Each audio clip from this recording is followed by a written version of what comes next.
Hi everyone, it's me, your local chaotic witch aunt, and I am here with the one and only Witch of Southern Light, Marshall. One of my close friends, one of my favorite people, absolutely love his work. And today we're talking about his newest book, The Red Mother, and also maybe a little bit about cunning words if we feel so inclined. Yeah, Um, absolutely. I feel like they're very tied together, but that's just me. Why don't you tell everyone a little bit about you, where to find you, all that fun stuff? Yeah. Hi, everyone. If you don't know me, I am Marshall, WSL or Witch of Southern Light. You can find me on the majority of most platforms like Instagram Threads and TikTok, Witch of Southern Light, all one word, or on Blue Sky, WSL. Mhm. Um, I'm a queer Texas witch. I live in a metropolitan city of Texas. I don't say where for specific reasons, but um, I have been writing for the past few years and running a social media platform as well as a podcast called Southern Bramble, a podcast of crooked ways with my co-host Austin, Banex Bramble on Instagram. We are on our fifth year of that, so I'm really, really excited to see where this year takes us. But last year, I wrote my second book in this collection. I call it the Cunning Words collection because the first book was called Ta-da, Cunning Words. I have the paperback copy here, and my new book is The Red Mother. This is the Mhm. hardcover. If anyone wants to spring for the nice glossy hardcover It's so edition, pretty. so much.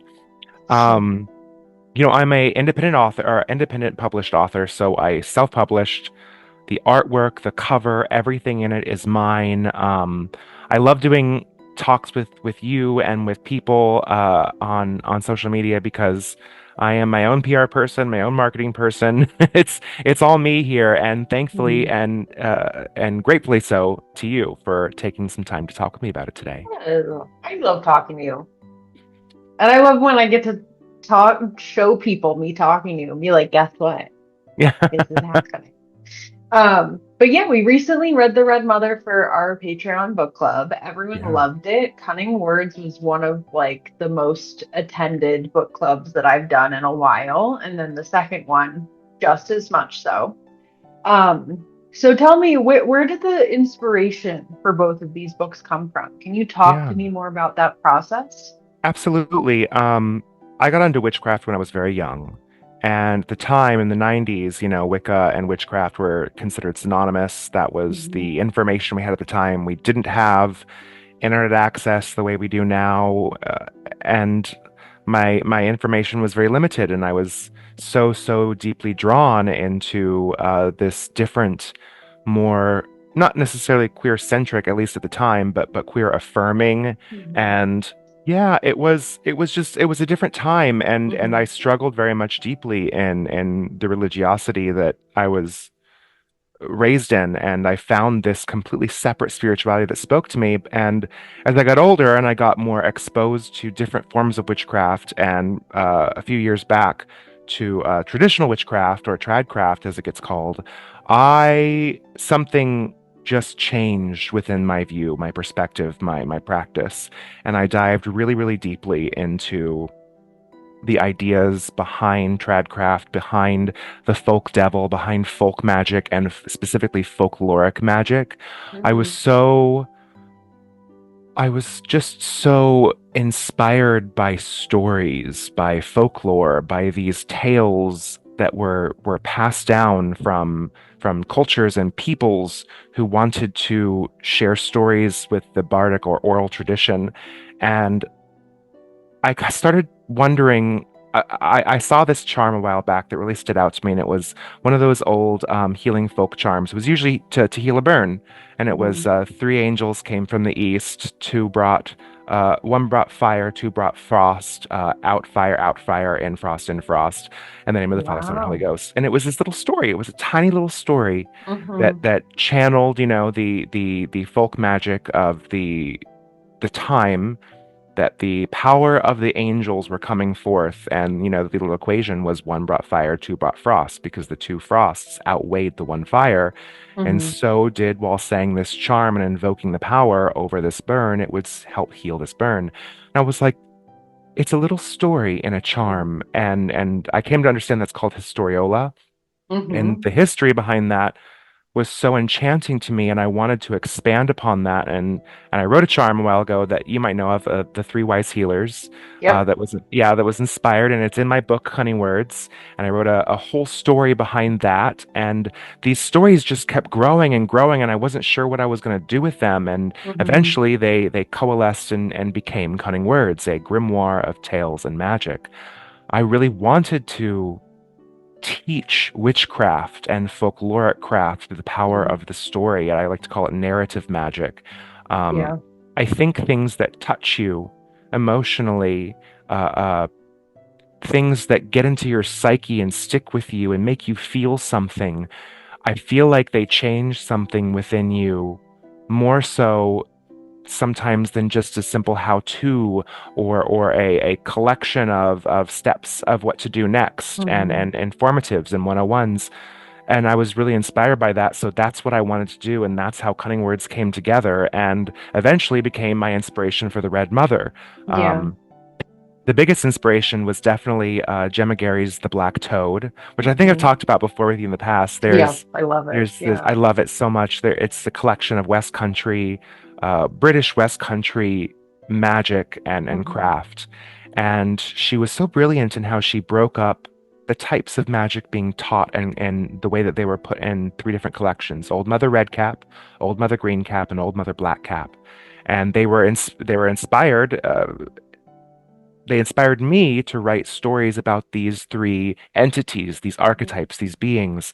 And I remember I did an interview with Gemma where she talked about the history of Old Mother Redcap. You know, it was a colloquialism used for a cunning woman or an alewife or someone who was Mm-hmm. known as a local charmer.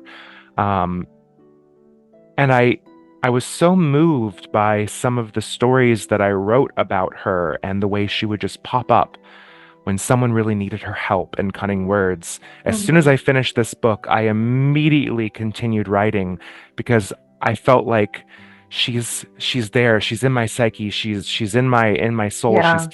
Teaching me something. She's telling me something. And I ended up writing the Red Money, the Red Mother, which was about her journey into discovering her sovereignty, discovering her power, discovering her Yeah. craft in magic. And when you read it, you really follow this story of this person who was trapped in a really, really tough situation, who turned to magic, found her way through sovereignty, and then goes through these processes in every chapter that expands upon learning what she's capable of doing, what she can do with her emotion, with her feeling, with her love, with her hatred, with her wrath. Um, it speaks to a lot of modern times, but it really has a sense of oldness to it. Something you could read by the campfire, and you don't know if this is taking place in modern day or if it was hundreds of years ago. Absolutely. This is why, I mean, honestly, I could hear you talk about your inspiration for these books for days, and I'm like, I love it here. I'm Thank having a you. great time. Um, I think that what has always piqued my interest and what I really loved is the concept of the mothers, right? Hmm. Which you kind of touched on a little bit already. I have a cat here. Um, but also the Red Mother in particular, if I remember correctly, is Hmm. for protective magic. There is definitely protective magic, but the Hmm. chapter of of Old Mother Redcap or what she kind of envelops is all about physical crafts, physical Yeah. talismans, weaving thread. Hmm. It's the act of enchantment and charms. Hmm. Old Mother Greencap, or the story about her, our mother in green, was about more about healing acts of herbal medicine, tree magic, plants, seeds, Hmm. vines, and it gets more into the greenery of the Yeah. green witchcraft. And then Old Mother Blackcap gets more into the baneful workings, the The curse malefics, work. the Hmm. curse work. Right. Yes, yes. So this it feels like it's a very big inspiration for, your writings on the Red Mhm. Mother. And how did that kind of influence the structure of the book, The Red Mother? One. And two, I want you to talk more about her and her as a spirit and Yeah. How can folks meet her and embody her? Yeah. So when you read the book, it's really interesting. Like I said, it starts with this struggle and overcoming it and turning to magic Hmm. and kind of going off on her own with her own sovereignty. And you kind of follow her as she learns how to build her own craft. And while you're reading it, you kind of get to know her better. You get to know her spirit, her experiences, her mistakes, Hmm. her lessons that she's learned, the way that she adapts magic in her book. There's a section in this book called the Red Book, which is all the spells in this book collected together from each story. But Hmm. in the stories, she's also given her own Red Book, which is a collection. And it's interesting because and a lot of these old stories of witch trials and folklore, you have the idea of the devil presenting you with a book to sign your name. But in this one, it's a little different because the book isn't a collection of names, it's a book that Hmm. she signs her name in, and it's her book of magic. And I Hmm. do think that there is an act of pricking your finger and dedicating a book of magic with the life force of yourself, writing your name in red ink, whether you want it to actually be blood or dragon's blood ink, or honestly, I love symbolism, but we all can get a red Sharpie at our local I love CVS, the right? red Sharpie. That's Yeah. perfect. I get a It's little like silly. glittery one. Yeah, yeah, Love exactly. Get yourself a fountain pen. Um, it. but for me, as I was writing this, I felt like she was speaking to me more. I felt like I was getting to know her as an archetype, as a spirit, as this Hmm. general Loric witch of the woods. We all have read about these old fairy tales of the witch that live in the woods. That is her her archetype, her symbolism, her kind of shrouded place deep in the liminal spaces. That's where she exists, and she's there to teach you her experiences. And when you Hmm. read it, you get closer to her, you get to know her. I've actually had several people reach out to me and show me or tell me that they have built a doll or an effigy of Oh, her, which I wow. thought was is truly That's stunning so amazing. or drawings of her as a mentor, as a teacher, as Yeah. someone to reach out to. And some of these actual charms are in the process of invoking her. Hmm. Um, there's a couple of really interesting ones in the first book that talk about like I bet you I can just read it right off the top. Like the self-confidence charm that involves a cloth of red, add yarrow, thyme, basil, and dried pokeberries if you have it, or rose quartz for self-confidence and courage. And the charm you would say over it goes back to that historiola. The Hmm. red mother gave me her hand. She lifted me up from the land. The charm bag she sewed, self-confidence flowed. The flames of courage were fanned. And you see a lot of these little charms that involve the spirit of the Red Mother being conjured and called, and her story is sewn into the verbiage. It's sewn into and written into the charm itself. So Yeah. you kind of get the idea of not only are you reading stories, but the charms themselves are tiny stories, sometimes 4 to 6 lines or even 8 lines Yeah. that are not just a simple do as I say or saying the same Hmm. word over and over again, which has its own merit, of course. I like the idea of a story carrying the power in itself, even if it's only 6 or 8 lines. Yeah. I think what really I loved with Cunning Words and continue to love with Red Mother is that what you're describing is like narrative magic. I feel like Exactly. there's not quite a lot of that anymore. Hmm. Like it's very historical. I mean, folklore and folkloric tales tell a story and a lesson. Um, there's like cat hair flying everywhere as we're talking. And we remember those lessons Yeah, because the story touched us and so we all know the story of the exactly. boy who cried wolf. We know what Yes. it's about. We know it's about lying. We know it's about the consequences of lying when you Hmm. actually do need help. Like These stories Aesop's stick with fables. us. Yeah. Yes, they stick with us and even into adulthood. Uh, Hmm.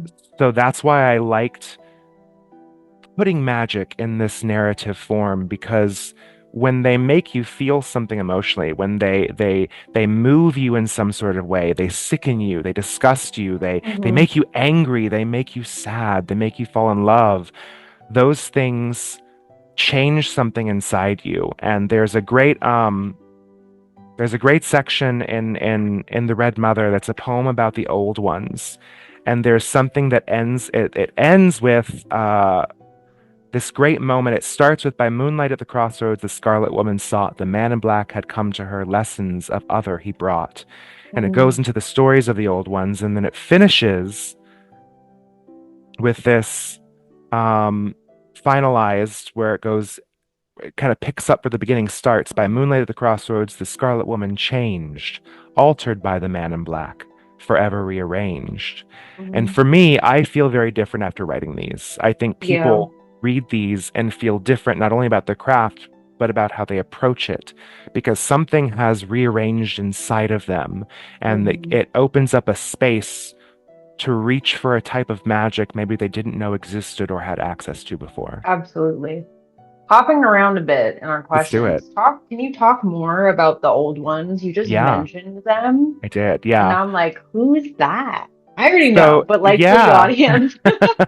So the old ones is a somewhat common term in folkloric and traditional craft that some people like to use that refers to the witch father and the witch queen, or the witch mother and the folkloric devil. There's a lot of different names out there, and I was really inspired in the first book, Cunning Words, and it was interesting. I wrote the preface, and it was so separate from anything else I had written so far. I was like, I don't know what to do with this.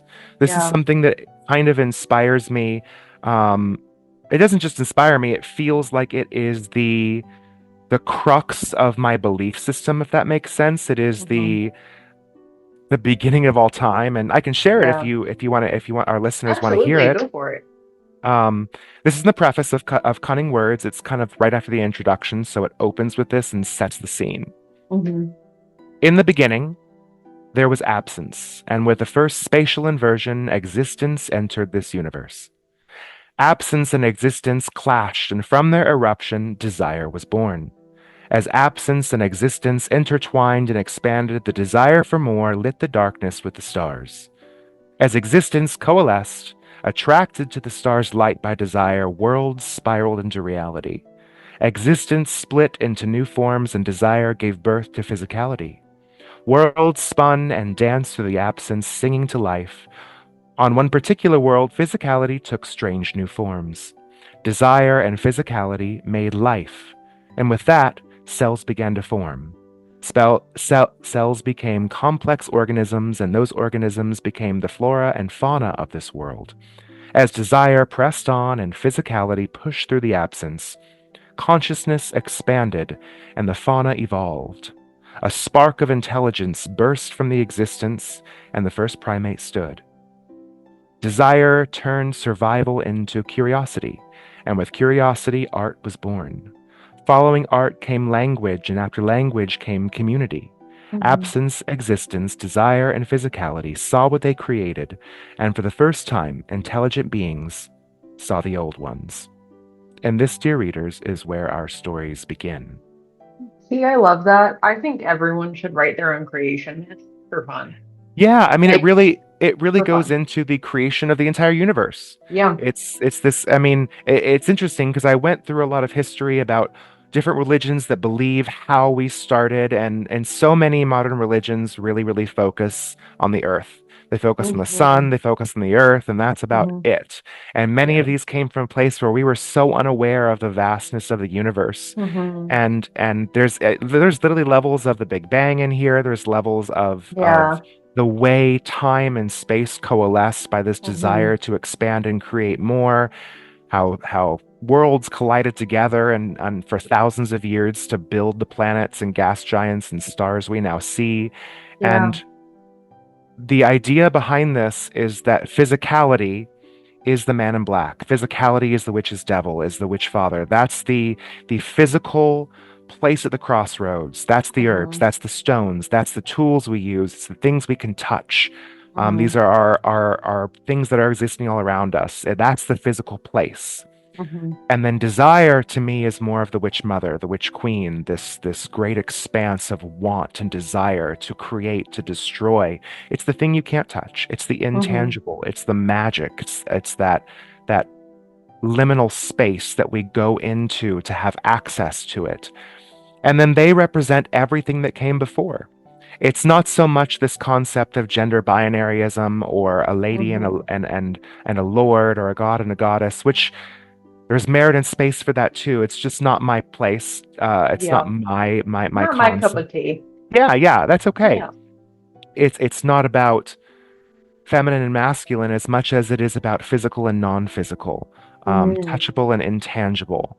The yeah. tool and then the magic it uses or draws upon. See, that kind of, so that is interesting to me because when I read tarot, Yeah, I don't read like receptive or passive and active or yeah. anything because I find it very interesting that, the queen is receptive and the king is active. So This for is a light me, socket.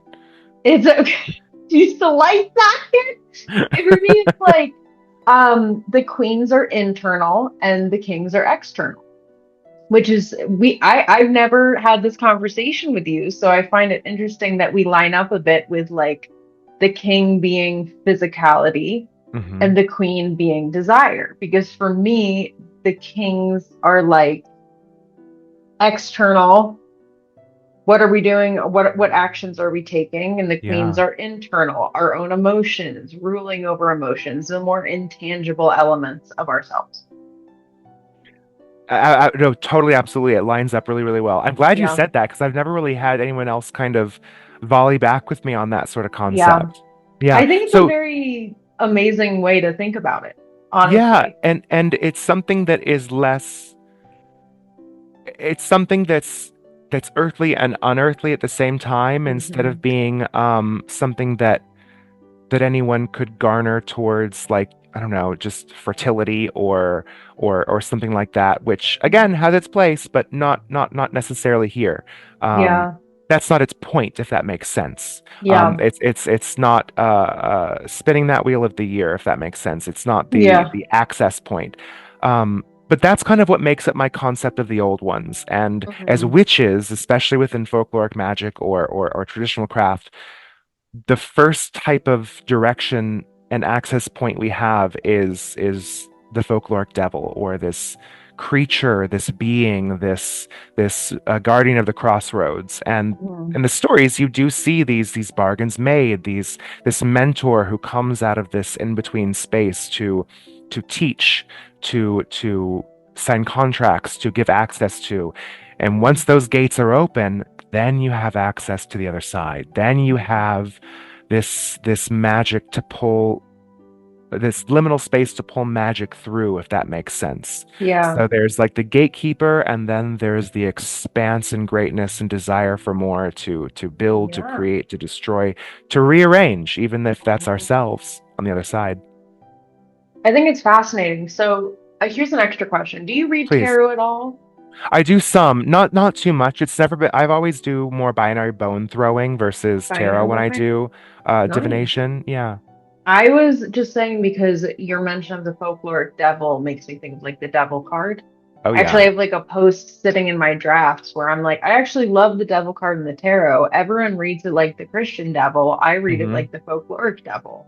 Oh It's yeah. someone coming to you to ask you how to release your, like how to get free, how to have access to like these things. It's a liberation and an empowerment that can come from the devil card, not just an enslavement and addiction. Yeah. Yeah. Absolutely. Anyways, I just wanted to share that with you because I'm Please. like I now love I've it. been thinking about things. So one of the aspects that I absolutely adore from your book that I've actually used, and I can tell you about my experience. I sent you a picture that we can include. I'll send it to my Yeah. editors, the red inscriptions. Yes. Um, this is something that I'm really curious about how you created it and why you created it, and also what is a good way for folks to work with it. Absolutely. So, in The Red Mother, there is a story called Red Inscriptions. And my inspiration behind it was somewhere between Austin Osman Spare's Alphabet of Desire, the way that he Hmm. would teach how you could individually, personally, or on a grander scheme, create a literal personalized alphabet where Hmm. you, however you decide to do so, rearrange the alphabet or change its letters or create symbols, and you can use that as a personal magical alphabet Hmm. to write out manifestations, write out desires, write out petitions, write out sigils. The act of doing this with your own magical alphabet and then Hmm. writing it out, making it physical out of your mind and on paper was a magical act in itself. Yeah. And I'm so inspired and moved. I live in the neighborhood of my town. So I live Yeah. in this place that has a massive history of upheaval, of a place of safety, of a place that we would congregate and come to have Hmm. community. And I live in a building that was built in 1985 and has a long Yeah. history. And I remember going down when I first moved in here. There was a guy named Michael, and he invited us into his place. And he had this huge wall of pictures, and I was like, "Damn, Michael, you were a looker." And I was like, "Oh, well, I shouldn't say were," because he was this gorgeous young man, and now he's in his 50s and he was in his 60s, and he was showing us all of his friends, and he was like, "Oh, that was Dan right there. That's when we went to so and so. He used to live up in apartment such and such. He passed away in 1986." And Yeah. then he would say, "That's so and so. He lived over here in the corner apartment. He passed away in 1987." And the more he showed, the more I started to learn his history. He was Hmm. the only one that survived out of Yeah. all of his friends during the AIDS epidemic in the Yeah. 80s and 90s. And he was still living here and he's still telling their stories.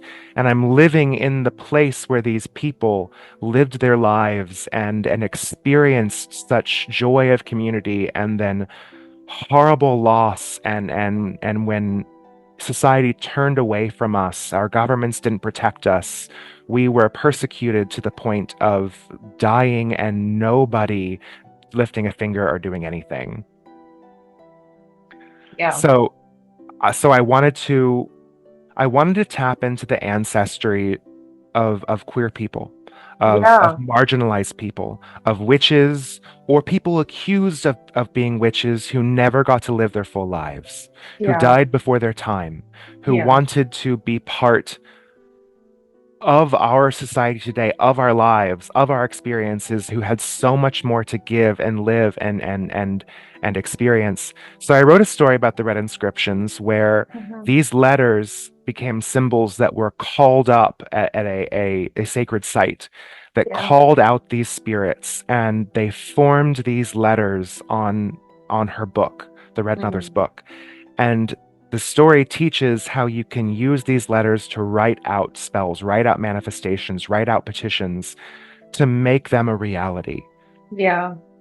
So, knowing that these were built off of the idea and the story that calls upon these spirits to Hmm. empower your spellcraft, to bring them back, to give them a breath of life, to Yeah. live through our magic,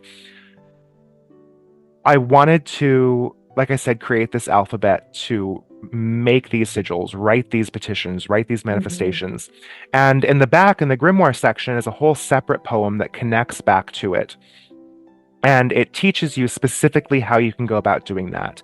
There is Yeah. a specific way that you would write them, and it's really cool because it's you don't have to do it this way if you really want to branch out, but this is the way that I wrote it, and this is the way that it's taught, so Hmm. you can understand how to build them. And you see the alphabet here. This is what it looks like, and it transfers Hmm. just from letter to letter. And then the way that they're written is where you take Yeah. a line and then you draw them every which way on that line to create a entire finished result, which you see in the fourth example there. Hmm. And it's really cool because if you were to write a charm and hide it somewhere and someone were to find it, they would have no idea what No it is. idea. They'd have no idea at all. Yeah. And you can go about the process by I actually have like a little red leather journal, and that I keep that for all the charms. I'll write them in there. I'll stamp it in a fingerprint of blood, and sometimes either attach a tag lock to it with wax or just the written statement itself. Or you could rip Wow. the page out and carry it as a written charm. And there's a story in I here. Oh, I go ahead. love that. I was gonna say I talked about this a little bit already, but I sent Marshall a picture. And Yes. I used this with a few other things, a sigil of my own making for a particular intent, a pentacle of Mercury, and then a inscription with the red sigils, Mhm. the red inscriptions, and been going great so far. Yeah, Yeah. I'm so happy to hear that. There's a story in here called Everything You Desire, which I Hmm. really think is fun, and you can see there's an example of the artwork of what this petition looks like, and Wow. Yeah. another example right here, and of course this says in red inscription, "The Red Mother sees you."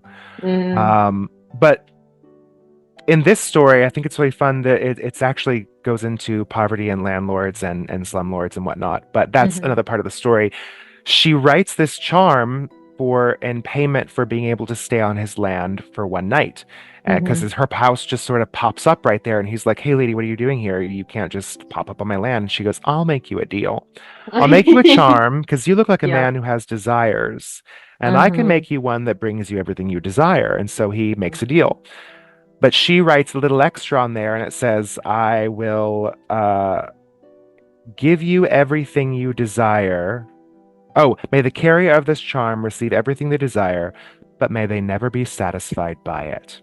hmm And the way that you can use these inscriptions goes into a lot of different aspects of magic. Whether you want to Yeah. write a protective inscription, whether you want to write a prosperity inscription, whether you want to write a curse inscription and plant it on someone's property or maybe in their car or their home or whatnot, you can do that. And you can do that with these inscriptions. And it's a form of magic that's very all-encompassing. A lot Yeah. of charmers of let's just say yesteryear were really famous for Yesteryear. yesteryear were really only famous for doing one thing: removing warts, finding water, Yep. healing burns. And I like the idea because we spoke in your book club afterwards. hmm It was a really great conversation where someone said, "What's an alternative to this?" Or what if I can't do this? What if I don't have the ability or the access to this charm or this spell? What can hmm I do? You can do other spells because Yeah. so many of the spells in this book are so all encompassing. You have the ability to make that your specialty. You have the ability to make it one aspect of your magic, or you could Yeah. focus and build an entire craft solely on the ancestral work of conjuring your ancestors, calling the lost marginalized, calling the lost hmm queer ancestors, witch ancestors, persecuted ancestors, and giving them a space to work magic with you with these red inscriptions. Absolutely. I think I very much enjoy also if anyone watching this is like, what is Frankie doing? He looks so distracted. I'm embroidering while we talk. Give my hands something to do. I get that. I'm like, I want to continue this. Let me embroider stuff. Of course, it is my second. That says deny, defend, oppose on it. I mean, for the specific red inscriptions that I use, I didn't use blood to waken them up. I used spit because I am, Yes. and that worked really well. Hmm. Um, which I think opens up a bigger conversation of like spirit contracts Hmm. and think of, different traditions and different cultures and their opinions on like what is life and what is um, protective versus harmful. And spit in Italian American folk magic can be used to protect from the evil eye, or you can spit on someone's name. It's a Yeah. very versatile ingredient in a lot of ways. Um, Moving on kind of from the red inscriptions, I did want to talk to you about the rituals surrounding the pilgrimage and the 7 nights of this celestial transvection. Yeah. Okay, because I am maybe if you're watching this, if enough YouTube subscribers want to see it, I may attempt it and post about it. I would love to hear people's experiences with this ritual. Yeah. It is there's a story in here called The Pilgrimage. And if you hmm read my first book, it opens on the first page with a map. And it shows like an entire map of this fictional landscape, the Yeah. landscape of the witches, of these stories. And I reuse it in this book with a little bit more things added to it. And you see there's a story where it begins with her cave in the woods begins to cave in and fall after an earthquake. And she hmm is forced out of her place in the woods. And she travels the landscape. And in the process, she expands not only upon her craft, but upon her experiences with Yeah. people, her experiences with other practitioners, and most importantly, her experiences with the temples of the seven holy siblings. So The temples are so interesting to me, and we talked about this in the Patreon club too. So I'll be mostly Hmm. quiet for this part. Please continue. Yeah. There's a map in here, and you can see the red laid out. This is the path that she takes from her cave in the woods, follows the coastline. She comes down here to the first temple of Saturn, and she follows it up to the moon, to Mars, on Tuesday, to Mercury on Wednesday, the Venusian temple on Friday, the temple of the lunar temple on no no Jupiter temple on Thursday, the lunar temple on Friday, and finally the temple of the sun, the solar temple. And in these experiences, it's really fascinating. She goes in and she I just want to give you like a little snippet. Yeah, please Um, do. She then traveled southwest, following the shore beyond the rivers, along the old road deep into the mountains. There she found the dark temple of Saturn standing amongst the rocks at the land's end. The black obsidian door towered over the lady in red, but she was unafraid. In the temple, she met Saturday. He taught her of his magic, and she wrote the seal of conjuration in her red book. And then it goes on at sunrise. She traveled over the mountains west till she found the shoreline and followed it northwards. There she came across the Venusian temple. And the thing is, Mm-hmm. it's very simple. You're not getting much out of that. The thing is when you go to the actual ritual in the grimoire section in the back, it's written out how you can go through this pilgrimage as a witch, as a practitioner yourself. Yeah.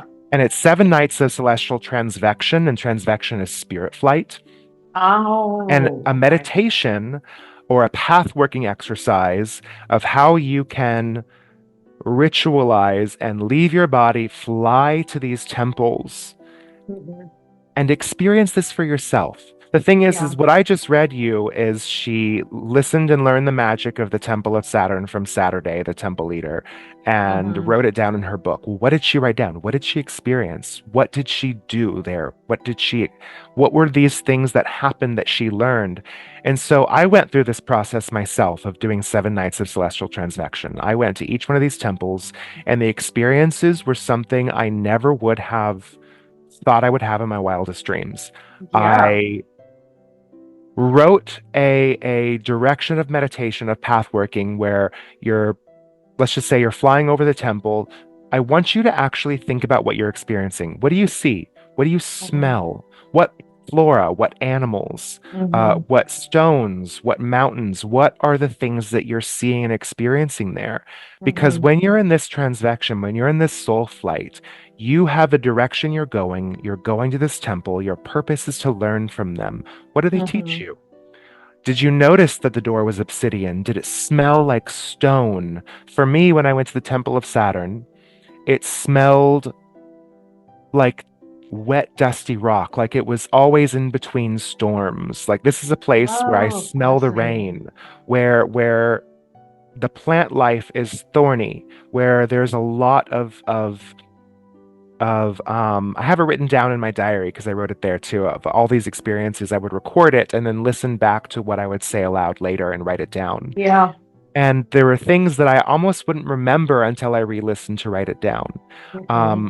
When you went inside, was the size different in the temple than the outside exterior? What did you see? What's the flooring like? Is there music? Is there sounds? Does it echo? These are all things that bring you closer in a relationship to this planetary aspect, to this temple Hmm. of Saturn. When you see Saturday, the leader of this temple, who represents the day itself, Saturn's day, what do they look Hmm. like? What do they sound like? When they speak to you, what do you feel? What colors do you see? What music is there? And I had all these really amazing experiences that, in my opinion, helped me build a relationship with the planets, build a Yeah. relationship with the solar spirits. So now, when I want to work with, say, Mercury, I understand these are the plants that I saw growing there. These are the Yeah. vines. This is the music that was playing. Were there other people there? And I built these really, really interesting relationships that changed my thoughts about working with the planetary spirits. I'd said Yeah. this to someone before, and it stood out to me when I went to the temple, the lunar temple, and I saw the priestess of the lunar temple, and the way that she spoke, the way that I heard her. I was very emotional. I started crying, and she would come up and absorb the tears directly from me in this experience. And that's when I understood that another title for her is a Lady of Tears. All of Mm, our tears are for her, given to us and recycled back. And it completely changed my mindset. She's not just this place of water and emotion and moonflowers. She, she is something so much more grandiose. And hmm it's like when we learn about Venus and we know she's not just a goddess of love, she's also a goddess of friendship. She's a goddess of war, of hmm metalsmithing. She's a goddess of art, and she's a goddess of all sorts of relationships. Absolutely. So I was able to expand upon my experience and relationships with these planetary spirits, beings. And now when I want to work magic with them, they have shown me things. They've shown me colors. They've shown me hmm sounds of music I might want to play. They've shown me symbols. They've actually told me, don't draw my symbol like that. It's too flourishy. I don't like that. And I didn't expect that. It was kind of funny. Like, don't put a cross that way. Do it more diagonal. And these are things that I wouldn't have just read in a book. These are Yeah. only things I could have experienced and written down for other people to read and experience possibly later. I think it's something to be said about writing and talking about how to form a relationship with spirit and versus actually forming a relationship with that spirit. That's the one. I am planning on, around the time this comes out or after, I'm making a video on spirit contracts. Um, Yes. just because I feel like when we say that, people are like, so I'm signing something. I'm like, I guess like you're giving them something of yours in Yeah. exchange. But I've had Why a do you think you're lot lighting of that incense? It's an offering. it's You're an making an offering. offering and Yep. asking for, or asking or conjuring or evoking something to come in and help you with something. hmm I think there are a lot of experiences that I've had recently as I begin to work more with some more kind of saintly spirits and benefic spirits and more volatile spirits is how I'll describe them. There are some things that I've learned from that, even just like working with the spirit of iron or an iron key, working with the spirit of a certain plant or a certain material, like a lodestone or something like that, which lodestones are actually iron rich, which is so funny to me. They Mhm. behave very similarly. Um, I've never read, I've never had, it written down, but it's something that spirit in that relationship has told me or shown me. And so now I kind of know how to continue working with them. Exactly. Um, I think that we need more of that, in my opinion. Yes. Sharing That's those why experiences. Yeah, that's why I wrote the 7 nights of celestial transvection, and it's a 7 week minimum ritual. It's you do once a week, and it's done backwards. You can't do it 7 days Yeah. in a row in one week because that would be going forward in time. She in this story goes backwards, starting with Saturday and Saturn, hmm then to Friday with Venus, then to hmm Jupiter with Thursday, and the way in which a witch experiences things is not always within the timeline of the way forward, but sometimes the way in between or Backwards. backwards. Yeah. So it's a 7 week ritual. If you need or life gets in the way and you need to skip weeks, this took me longer than 7 weeks because there Yeah. were some days where it's like, I need to, excuse me. You're like, Oops. Yeah. Like, I can't get it done today. So that means I have to wait a whole nother week to do it. And that's hmm okay because there's no hurry, there's no rush in having a pilgrimage.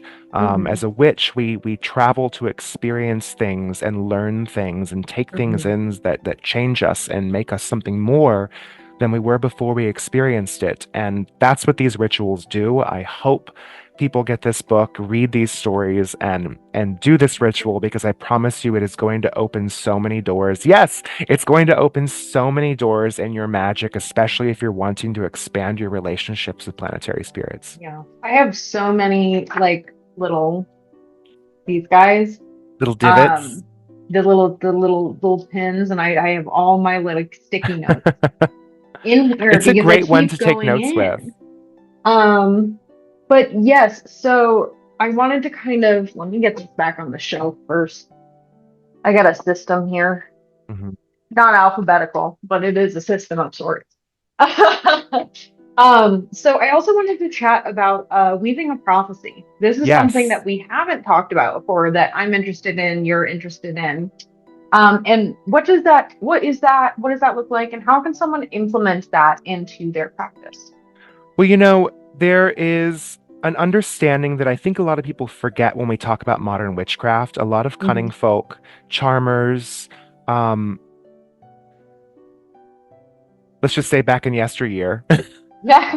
like these people weren't just someone who lived in the fringes. They weren't just someone who you went to for charms and magic only. They were Hmm. also wise ones. They were wise people. They were called Yeah. cunning because cunning comes from the root word of knowledge. Yeah. And they knew things. They knew how to approach things from a different perspective. Sometimes they were part Hmm. of the community, sometimes they were on the fringe of the community. But people who knew someone that was a cunning person knew they had information that they didn't have, and they would go to Hmm. them. Sometimes this might actually be for something magical. Maybe it's an anti-witching charm, maybe it's to reverse a hex, maybe it's to heal something that either medicine at the time or prayers couldn't do if that was the case. Hmm. But they just went to them for advice. Just for advice. Just Yeah. just because they knew that they might approach something differently than they would, Hmm. especially if that advice came from a different form of convention, because during those time periods, convention would always dictate the right thing to do, which was usually somehow involved in churchianity. That may not Hmm. actually be the best way to approach a given situation, especially if it was stifling, especially if it was um more ostracization or marginalizing. So Hmm. you would go to this wise person and they would give you an alternative advice. And sometimes that might be mixed with magic. So you have a story in here called Weaving a Prophecy. And I love this piece of artwork because you see the Red Mother It sitting is there so good. spinning It's so her gorgeous. yarn. Your art is And so gorgeous. thank you. I'm really inspired by the witch woodcuts of like the early 16, 1700s. But in the picture you see she's weaving this flax or material, and it starts Hmm. off white or just a generic cotton or wool, and as it goes Yeah. through her fingers it turns red, and then Oh. that's where the beginning of the spinning of the magic comes from, right? And it opens with this little tale, and is a wise woman sat by her spinning wheel, cloaked in a veil of red. She twisted what was and what was to be to weave a narrative in thread. And Oh, the wow. story teaches about how each day someone would come and she or he would have a problem. I am not strong like my father wants me to be. I'm weak. I don't know what to do. I don't live up to their expectations. Hmm. And she cuts a few threads and she starts weaving a prophecy. And Hmm. she speaks aloud the advice that she gives. And she tells them like, uh, uh, my dear boy, you have come on the perfect day. You will grow up to be brave and strong. You are a late bloomer and will soon find your strength. Your father will indeed be proud of you, not because you grew into the man he hoped for, but because you became the man you're meant to be. And Hmm. she snips the thread, she ties it up, and she ties it around his dominant Hmm. wrist. And she says, "Have faith that you will find the strength you need to see my words come to be." And the thing is there wasn't anything specifically witchy or magical. She was telling advice and a story of what will happen and Yeah. weaving it into the braided thread. And then she ties it around his wrist to remind him, have faith, hear my words, and see that they come to be. And then there's another one about love, and there's another one about daughterly independence, and there's another one about a man going off to war. And the thing is she gives them each advice and something to look forward to. Follow my words, heed my advice, and see that it comes to be.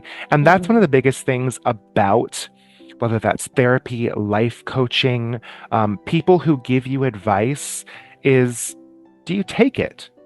Do you take steps in your life to make sure that that's the future you want to meet?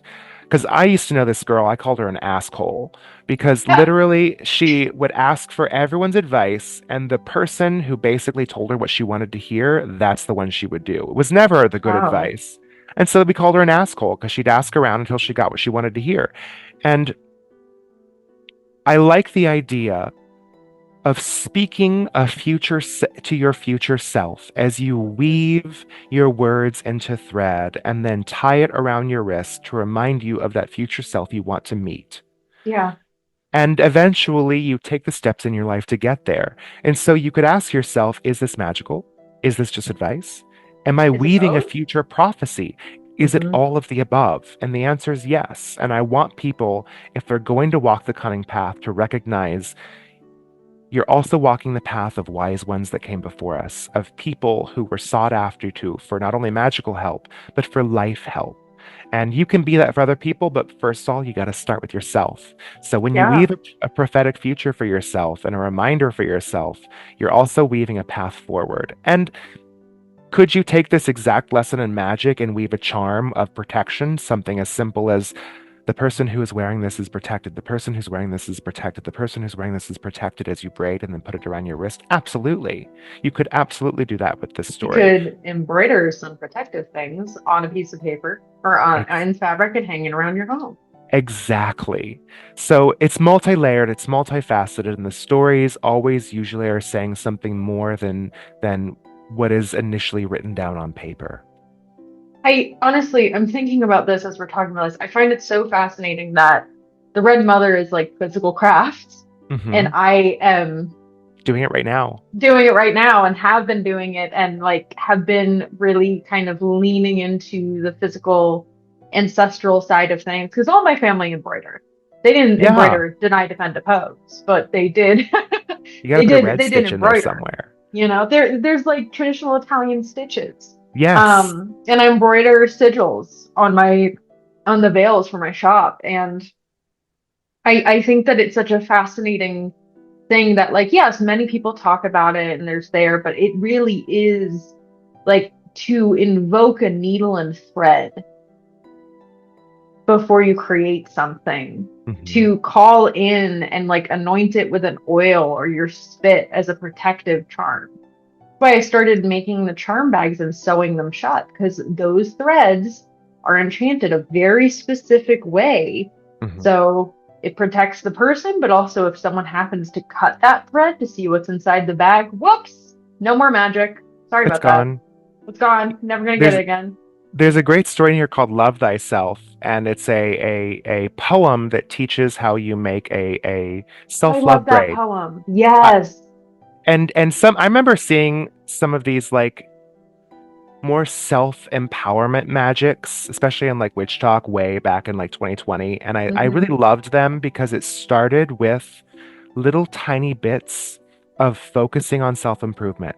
Not just improvement, Absolutely. but focusing on yourself a little bit more to bring yourself towards a future of more joy, of more happiness, of more Hmm. experience, of more openness. And so there's this really easy spell where you just take some red embroidery thread and you soak it in a potion of rose petals. And then I love Rose. exactly. It's very, very simple magics, and a lot of folk magics are very simple. And there's a chant that you say over it as you braid Hmm. this soaked thread, and then you tie it up and tie it around your wrist. And Yeah. it's a small charm to help continuously draw in through the spirit of Rose, through the spirit of the Red Mother, this Hmm. self-love charm. And it's Yeah. really great because in the story she goes through and you see several examples of different people's lives she's improved because of it. Yeah. It's not just about, I love myself more, but it's also No. maybe more about realizing your situation and making the best of it, of Mm. seeing the beauty in your flaws, of Hmm. getting out of a domestic abuse situation because you have so much love not only for yourself, but your family that you want to do better by them and doing so, doing better for yourself. Yeah. Self-love is something that can be so elusive sometimes because we only see our flaws, we only see our hardships. But sometimes, and I love the last line of it because it really stood out to me. Um, just this line of self-love can feel elusive, but the only way out is through. So twist the red Hmm. mother's charm and love for thyself be true. And Yeah. I think there is something specifically to this one that I wanted to draw attention to because I also saw in some of those witch talks and some of the people who would have lots of quote unquote unpopular opinions online who would say Hmm. things like self-empowerment isn't witchcraft. And I say, why Hmm. not? It can What? be, it doesn't have to be, Yeah. but that's a huge part of the entirety of the craft. You're Hmm. maybe you're doing this over here, you're doing that over there, and I'm also making sure that I am uplifting myself in my own life so I can be there for my friends, so I can be there for Hmm. myself. Witchcraft is not just one singular thing. And I Yeah. feel like you get the entirety and fullness of what the possibilities are with witchcraft and the Red Mother and through her archetype, through her eyes, through her stories. I totally just fucked up my embroidery. It's fine, but I accidentally snipped it. But I was gonna say, one of my first kind of self-empowerment spells, which I included this, and it's one of my favorite spells that you'll find in like my first book. And I have plenty of opinions about my first book. I've definitely grown a lot since writing it. But the first kind of self-empowerment, self spell I did wasn't at all a self-love spell. It was a spell to on a necklace that was somewhere along the lines of like creating boundaries and protection. That Yes. then was empowering because it was like, you have no power over me. You can't make me do this, because it was, coming about in a time when I really needed that.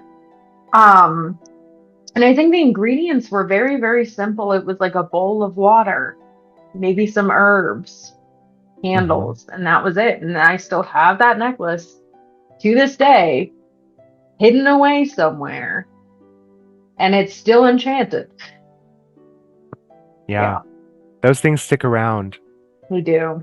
To kind of wrap up, Hmm. two questions. One, Please. in uncertain times, because we are definitely in uncertain times, what protective measures would you recommend from your book for everyday folks? Hmm. And also, do you have any plans to write future books? Yes. I can answer both those questions. You know, Amazing. I think that there are a bunch of different ways that you can do this, specifically Hmm. with magic from this book. There's actually a story in here um, about conjuring the spirit called, uh, oh, I have it. Where is it? There is a story called, oh, there it is. The first conjuration, apotrope. So, Oh, yes. yeah, there's a collection of spirits in the back and Hmm. a specific method or operation of conjuring spirits. Hmm. And one of the first stories in the first conjuration, apotrope, is specifically about protection. I do think one of the biggest things every witch should start with is protection, Hmm. whether that's protecting yourself, protecting things you don't want people to know about you, protecting your Yeah. home. When you open yourself up to the liminal sees you and you become a Hmm. beacon in the darkness. So there's a great little spell in here where she adapts. She doesn't have some of these ingredients that this conjuration calls for because she Hmm. hasn't hit that part of her journey yet. And Hmm. you see the way that she adapts it from a cauldron-based fire conjuration to a necklace charm that she Yeah. wears. And there's a really great one where she draws the seal and oh, there's a great picture of it. I forgot about that. She draws the seal and she puts in a little piece of her cape that she tears off, I some love of the it. herbs, some salt, the stamped seal, and a Hmm. couple other things. And she wraps it up into this little necklace pouch that she wears around her neck. And it just acts as a little talisman that she can wear as a Yeah. protection. Now, if we're going more so in some of these uncertain times we're experiencing right now, Hmm. we do, of course, have to start by making sure we're coming from a place of I cannot go out to help others if I don't first start with myself. Yeah. Put your breathing mask on first before you do it on everyone around you, so you don't die, because then you can't help Hmm. anyone. So Yep. start there first, but then you can start to branch out. You can take some Hmm. of these red inscriptions and start writing them on paper, on stones, and Hmm. leaving them in certain places. Maybe you want to protect your child in their school. We live in America where school shootings are a real thing. You want to Yeah. take a small stone or a charm and put it in their backpack. Um, Maybe you want to go to your local voting polls, especially during midterms, and put a sigil or charm or some red inscriptions to attract people towards a specific direction.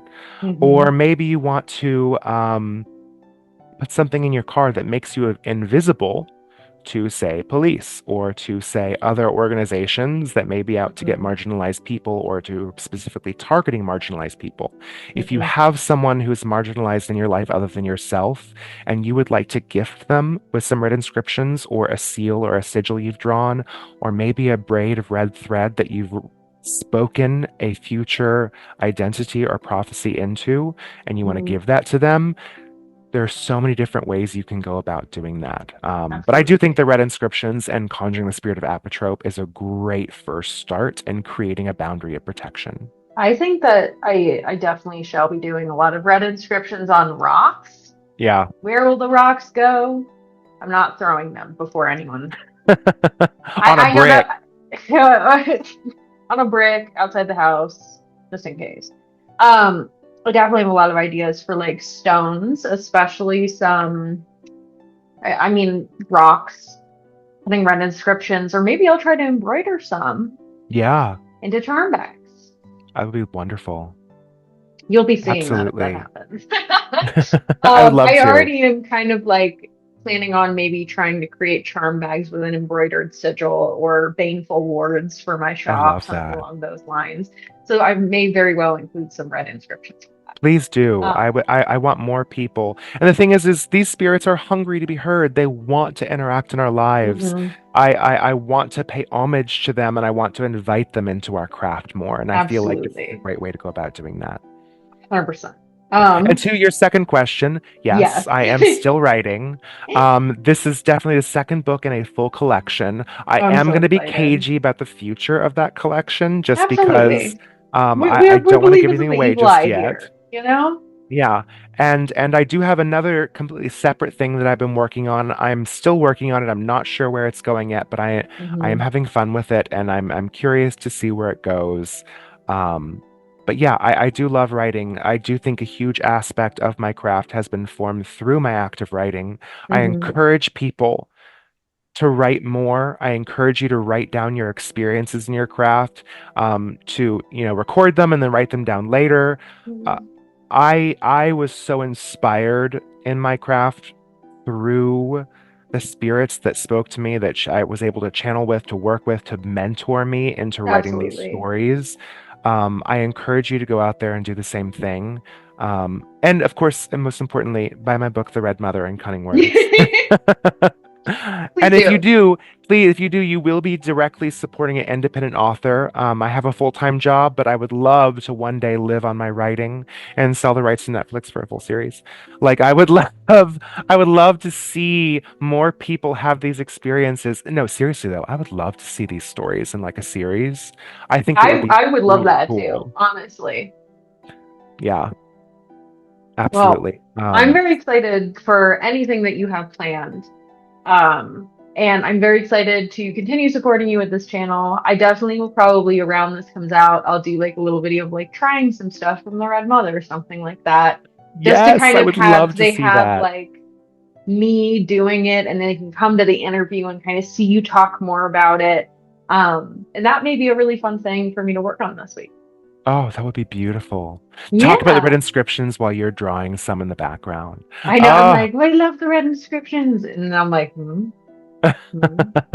But thank you so much for coming and chatting with me today. It was so wonderful to see you and talk to you. I'm very excited to see all the amazing things you have in store. Um, and yeah, well, we already kind of talked about where people can find you. Do you want to give any extra information for anything upcoming for you? um, if you'd like to, like I said, my book is available on Amazon. The Cunning Words is available across the board, like Hmm. barnesandnoble.com, because I published it through two different Amazing. publishing houses, but I'm finding I'm having a hard time with that. It's Mm, sometimes the link on Amazon when you buy it there supersedes the actual interesting. Amazon one, so it goes over to Ingram Spark. So I did not publish a second one through Ingram Spark as well. It's only Hmm. available on Amazon. I know some people are disappointed by that, but you are supporting me when you do it. If you buy it through Ingram Spark, I get far, far less. It's pennies in comparison, because that's more of Yeah. like a wholesale situation. So I appreciate either way. I hope you're moved by my work. Please Yeah. listen to my podcast. a Southern Bramble, a podcast of crooked ways. Me and Austin have so much fun. We are two queer witches who It's a love to great talk time. all things. I It's love a really fun love Southern time. Bramble. Yes, it's Um, available on almost all streaming platforms. We've got mhm, 5 years worth of episodes every 2 weeks. You will find so much information to listen to, and it's great for a good absolutely. road trip.